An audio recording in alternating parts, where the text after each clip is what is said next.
Over the past few weeks, the Indian internet has found itself arguing over two completely different controversies. पता क्या खाएगी?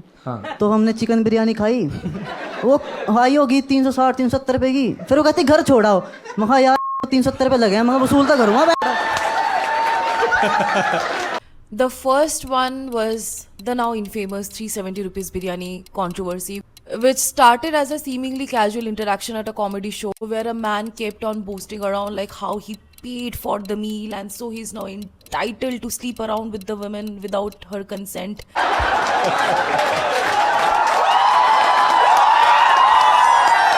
Yeah, it has run its course and it quickly evolved into a national conversation about mostly consent, dating, entitlement, and what some men think they deserve from women. And before the discussion had even settled, old clips involving rape jokes resurfaced online. 10 rape cases होते हैं तो उसमें से 9 ऐसे होते हैं जहाँ पे सिर्फ रेप होता है। एक केस ऐसा होता है जहाँ पे मर्डर आफ्टर रेप होता है। सुना आप लोगों ने ऐसे केसेस? मुझे लगता है वो एक केस तब होता होगा जब जस्ट आफ्टर रेप लड़का उठता होगा और बंदी बोलती होगी अरे कड़ल नहीं करोगे क्या इसके बाद? Nice nice very nice. तब लड़का चाकू मारता। And suddenly everyone was having another familiar argument about comedy, free speech, cancel culture, and a certain section of people believe that audiences now have become too sensitive to such dark comedy. You know, at first glance, these incidents seem completely unrelated. They involve different people, different situation, different context, different setup, different comedians. However, the more you watch these conversations unfold, the more you'll realize that almost such controversies eventually arrived at exactly the same destination. A certain group of people stopped discussing the joke itself and started defending the joke. Almost immediately, the same phrases began appearing everywhere. A section of people started saying that it was just dark humor, that comedy is not supposed to be taken seriously, and that audiences, have become too sensitive and nowadays they get offended by anything and everything. I don't think the most interesting question is why comedians make such grape, such gruesome jokes. The more interesting question would be, is why society, a certain section of society still, keeps defending them.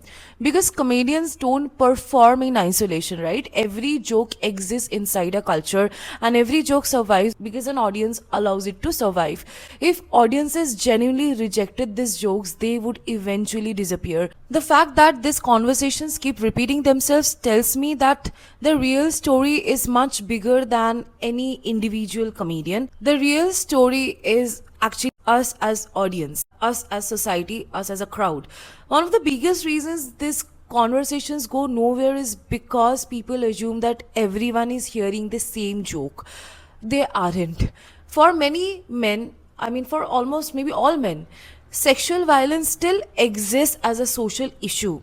It exists as a news story, a statistic, or a topic that appears on television screens or maybe on Instagram.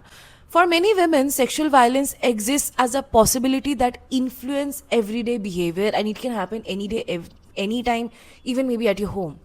Many women grow up hearing the same instructions repeatedly. They are told not to walk home alone late at night. They are told to share their live locations, when traveling. They are told to be careful around strangers. They are told to watch their drinks in public places. They are told to call someone when they reach home safely.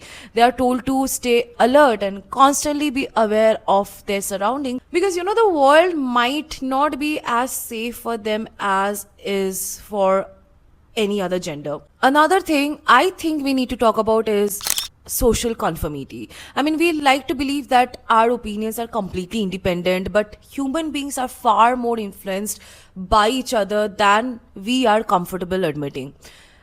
Think about the last time you were sitting in a room where everybody was laughing. Chances are that you felt some pressure to join in, not because anyone forced you to, but because that is how social behavior works.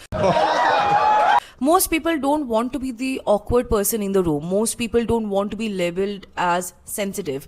Most people don't want to be the person who ruins the atmosphere. So sometimes people laugh because they genuinely find something funny. Oftentimes they laugh because everybody else has already decided that it is funny, and now you can't decide otherwise. I think this is especially relevant when we talk about controversial jokes.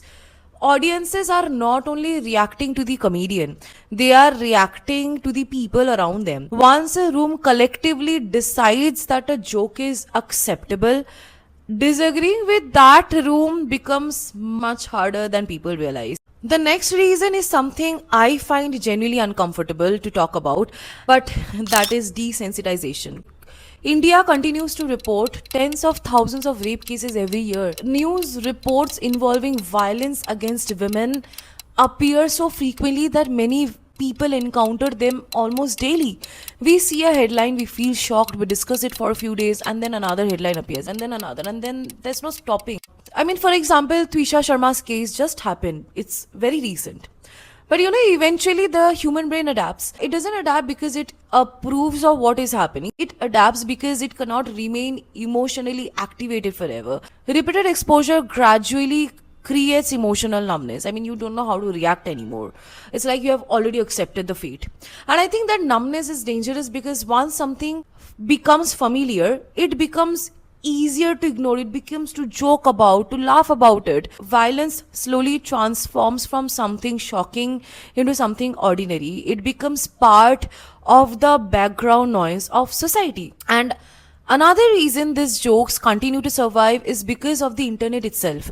I think one of the biggest mistakes people make is assuming that controversial jokes become popular because they are funny. Sometimes they become popular because they are controversial. There's no other side of it. The internet has created an entire economy around outrage. A mediocre joke disappears. A controversial joke creates reaction videos, podcasts, commentary channels, Instagram reels, news articles, and endless online debates.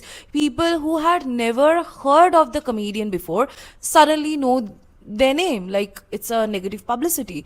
I know it's a very insensitive thing to do, but that is exactly how people want to get fame. The algorithm does not care whether people love you or hate you. The algorithm only cares whether people are paying attention to it. And outrage is one of the most effective ways to capture attention. This means that the internet has accidentally created a system where offending people can sometimes be more profitable than entertaining them. And once attention becomes a currency, there will always be people willing to exploit the system in whatever ways they can. And at this point, I think we need to talk about accountability because this is where the conversation usually becomes dishonest.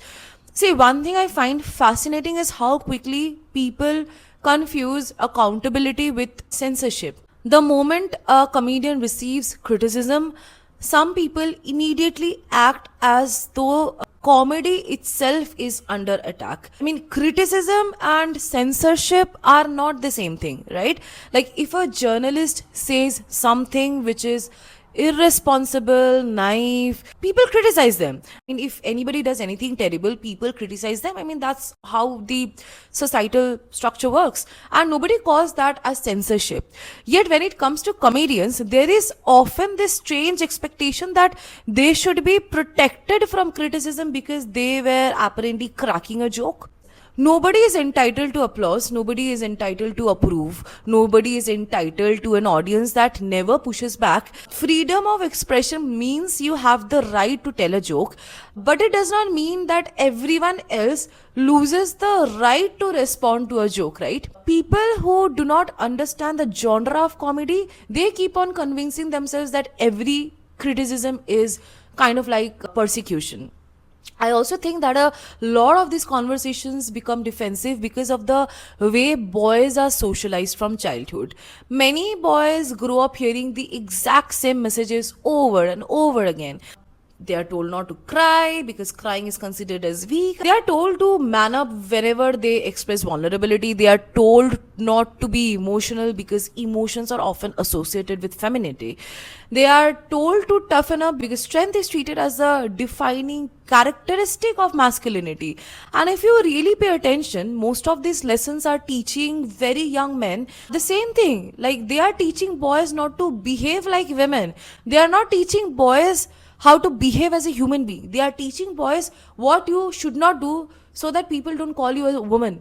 See, because somehow crying is feminine, vulnerability is feminine, fear is feminine, seeking comfort is feminine, and femininity itself is often treated as something embarrassing. Think about how strange that is. Like half the population is made up of women, yet men are frequently raised to fear being compared to the other gender. Obviously, because women are not treated as people. Admitting discomfort often feels more threatening than the joke itself, right? Avoiding accountability is one of the safest reaction men have been taught. And for the final reason, I think there is something much older than the internet, much older than stand-up comedy, and much older than social media. It is the historical normalization of women's discomfort. Think about how often women are expected to accommodate discomfort throughout their lives. I mean, women are told to adjust, I think, from the day they are born. They are told to adjust more than men, compromise more than men. They are told not to overreact. They are told not to create conflict, not to make situations uncomfortable, and not to prioritize their own feeling because if they start doing, then they might create inconvenience for some other person. And in many situations, women are expected to think about how everybody else feels before they are allowed to express how they feel. If we are being honest, like completely honest, most men will never receive these instructions with the same intensity throughout their lives. And I think grape joke debates expose this contradiction perfectly. Avoiding accountability is easier than having a confrontation. The woman is expected to manage everybody else's comfort, including the comfort of the person who made her uncomfortable. And honestly, I think that might be one of the most normalized expectations placed on women in modern society. Which brings me back to the contradiction at the center of this entire debate. See, we tell women that sexual violence is serious enough to shape their behavior. What I'm trying to say is that it is not about comedy. I think it is mostly about empathy, about accountability, about sensitization, about teaching men from very early how and what all they can say, how to be a little bit more sensible and understand. And I think it is about understanding whose discomfort society takes seriously and whose discomfort society expects to be quietly absorbed. Because every controversy follows the same pattern. The comedian changes, the joke changes, the audience saying their experiences changes. But the defense remains almost identical, right? See, the joke was never the real story. The real story is why society works so much harder to defend the joke than it does to understand the discomfort. I think it tells us far more about the culture than it does about the comedy.